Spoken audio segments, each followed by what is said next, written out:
So then 18 laps of racing to come for our drivers. Alan Day still in the championship lead. But some of the competition relishing the opportunity to score good points here at Zolder. Here you see the Zolder circuit. It's 2.5 miles, 4 kilometers in length. Lots of overtaking opportunities. That first sector always compelling with the fast sweeping corners. The man at the sharp end of the order, the man that will control them as they go 2 by 2 at the start of the race, is yesterday's winner, Gianmarco Ercole. He has pole position as he had the fastest lap in Saturday's race. Yeah, today I start from the pole position. I'm happy for this. I work hard for arrive to this result. And today I have 18 laps of qualifying, and I don't leave nothing. Today I push very hard. There you go, a fairly easy game plan then for Gianmarco Ercole. He's got the highly experienced Mark Goossens alongside him on the front row. The returning Anthony Kumpen also well up there at the sharp end of the order. His car was mechanically hindered yesterday, but no such problems for him today. Let's see what Kumpen can do. Vittorio Garelli also having one of his best weekends of the year. He's up at the sharp end. Both Alexander Graf and Alan Day once again with work to do towards the tail end of the field. Graf on row 5, then Alan Day on row 7, but we focus on Goossens and the man in the pink peril. That is Gianmarco Ercole on the inside of the front row. And it is Ercole with a nose just about ahead as they go onto the brakes in turn 1. Mark Goossens gave it a good go though. Behind him, Vittorio Garelli and Anthony Kumpen are top 4. Kumpen on his return to racing. Under pressure though from Giorgio Maggi. I think Maggi may have just gotten the better of it. No, not quite. Kumpen remains in 4th place. The rest of the field goes single file through now as they become a little bit more sensible into turn 4. I'm sure a few people will make dive attempts, though, into the first of 3 chicanes throughout the layout. You saw that Alan Day rather getting kept out of proceedings there. He was trying to find a space to turn in at turn 5 and 6. Kumpen in the 24 car then, following Vittorio Garelli. Garelli there in 3rd place, but for how much longer? Because Kumpen dives to the inside. Anthony Kumpen, who has done thousands of laps here, and that's not an exaggeration.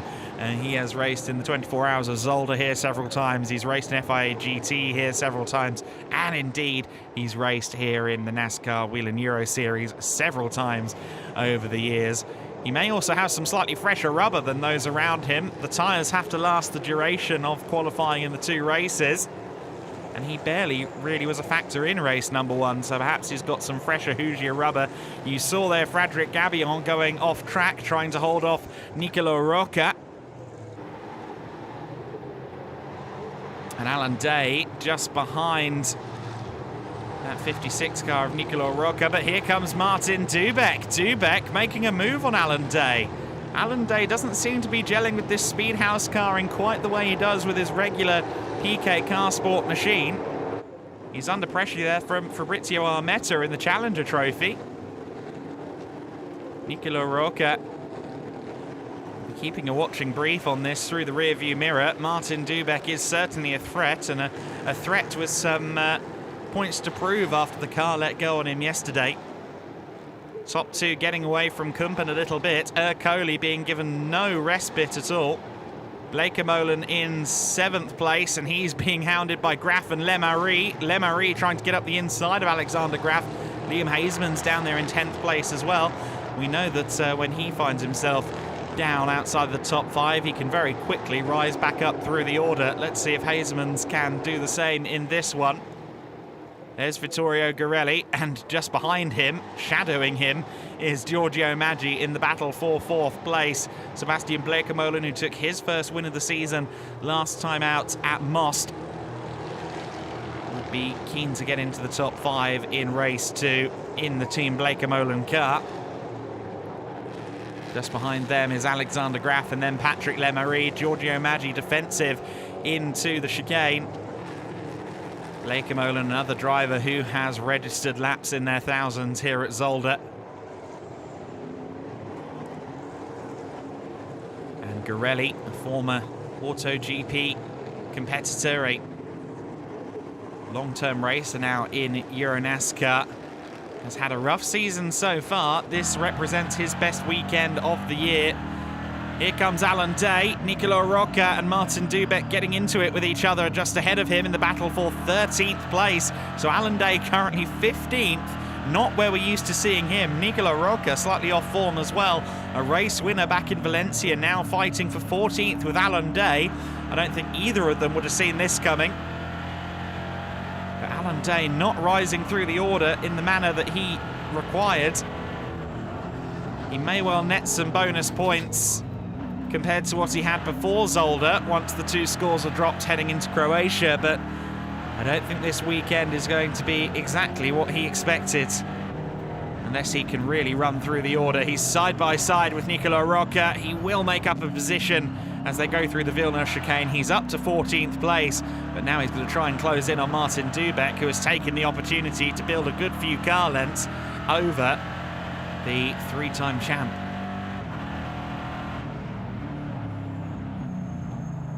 Oh, but Day runs wide there at the Jochen Rindt box. And does that car have a problem?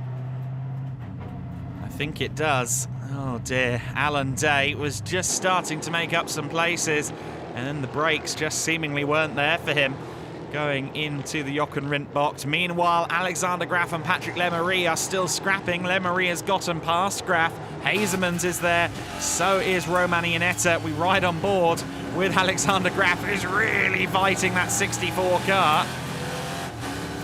Something seems a bit amiss there. Look at how much he's fighting the wheel, and look at the lack of pace he has. He's dropping positions. I think he might have a tyre going down or something of that nature. And sure enough, a tyre being replaced now by the Speedhouse team. Oh, well, when it rains, it pours. Both of the championship top two heading into this weekend are under the Speedhouse umbrella for this weekend only. Come the round at Croatia, Alan Day will be back in his regular car, but we saw there Paul van Pollart in the gravel. And unfortunately, the 11 car has necessitated a safety car period. 2x2 rolling start. It's effectively another shot at the start of the race then. And often this can get a bit sticky. I think everyone will be hoping as we go into overtime that this goes smoothly. Coley still leading into turn one. Kumpen in second place. Oh, but Gorelli tags Goossens, and the field goes scattering to try and avoid everything going on there. Hezemans has ended up in the gravel. Dubek and Lemery both with damage. Hezemans being pushed away from the scene of the incident. And that leads to the end of the race under full course yellow, and it will be Vittorio Gorelli, it will be Gianmarco Ercoli that takes the win ahead of Kumpen and Bleekemolen. It'll be Vittorio Gorelli that has a lot to answer for after that tag there on Mark Goossens. Kumpen getting a podium on his first weekend back in EuroNASCAR, but it's Gianmarco Ercoli with the double win and firmly back into championship contention. What a result for the CAAL team, the Cal Racing team. I'm happy for this work, for me, for the team, for my sponsor. It's fantastic. Today is very fantastic. The race is very hard because Mark go very fast. I wanted this because I and Mark are very friends, and in the other years, Mark here go always very fast. So I watching my moments. I push very hard. Good race. I don't like finish with safety car, but very big crash in the first turn. So good.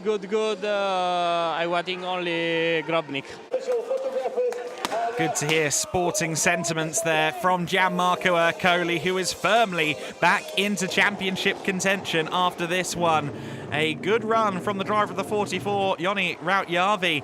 He takes the Juniors and Challenger Trophy, going to that man Fabrizio Armetta. Those are the championship leaders at the moment. Alan Day still there at the sharp end in the overall title. I think he might be happy to be in the 24 again. Come Croatia, it's double points. Anything can happen in the season finale, but Gianmarco Ercole has once again established himself as a contender in the 2022 EuroNASCAR Pro Championship.